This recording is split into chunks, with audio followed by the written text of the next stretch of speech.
there's a connection now. We're going to move on to another technique, but there's a strong connection between the beginning of this technique and the beginning of the last technique that we were working on. Last technique, he threw a roundhouse punch, and I step in. Today, I don't have a club here right now, so we're just going to do it as is. We're going to envision he has a stick in his hand, a club in his hand. Now, the structure of this technique is designed, I'm on guard, and there's some basic principles here. I don't want to be here where he can just smack me with the club. I want to force him to telegraph his actions. I want to be outside of his reach. So now he's going to step in and swing, just demonstrate. No, we're doing a, if I said roundhouse, we're doing an overhead club. Okay, so it's overhead, and I, of course, do not want to get hit with the club. So I need to close the gap, but I need to do it in an appropriate manner. If my timing is off, I'm in trouble. Okay, I want to get there before he reaches the apex of the arc that he's traveling on. You understand? So when he moves, same principle as our last technique, to beat action, meet action, and the beginning is almost identical. The timing is going to be a little different, and you'll see why in a second when I show you. But he's going to throw it, or he's going to do a swing, and I'm stepping in and blocking and checking this out. Now, in order to throw my strike, my arm has to clear out of the way. So there's going to be a slight delay, but as he's striking, this is going to fire in as rapidly, as quickly as possible. So this is our initial, instead of an outward block in a palm, now we have upward block in a palm. I trap the arm.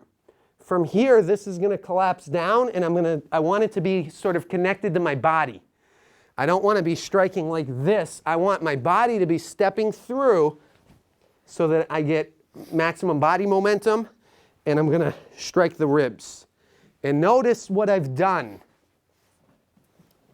which is I'm moving away from this arm. Okay? I don't want to step to here and try to break the arm, because at this position, look at what I have to contend with. So when I step through, I'm stepping underneath, and now we have our break here. Okay, and I want to talk about and address that a little bit more in a moment. Switch sides, Moses. I'm going to see if we can give these guys a better angle here. So I'm on guard. I see it coming. There's our defense. One. Now I step through, and sure, you could step underneath, and you could just skip the elbow strike, but if you're stepping that way anyway, why not make use of that as a sort of sequential opportunity? Now we can break, and that's where we'll end it. There's some endings we could look at too. But I want you to work on that, and I'm going to show you a little strategy that can enhance the effectiveness of this lock. So I want to give you a little tip, a little strategy for this Chin-Na technique, the Chin-Na that's within this technique. So again, he swings, and let's change sides real quick. I know this is a better angle for you. So he swings, we have our strike, we move underneath here. Now, yeah, I can pull and I can just snap this, but I can also stretch him out a little bit more. And this hurts, right? You feel this. But now what I'm going to do is I'm going to crank the arm, and I'm going to push, and make sure you tap out when it hurts if you try it with your partner. And one tip for this, when you tap out, you just tap my shoulder so I know, or say oos.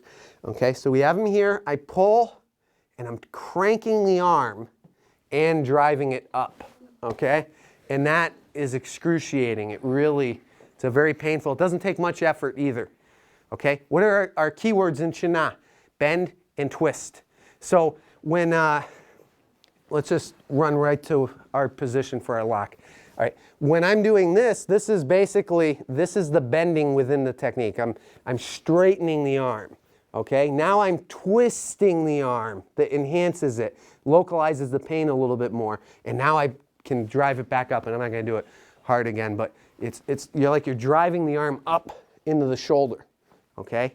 So give that a shot. Be careful with it. It's very painful.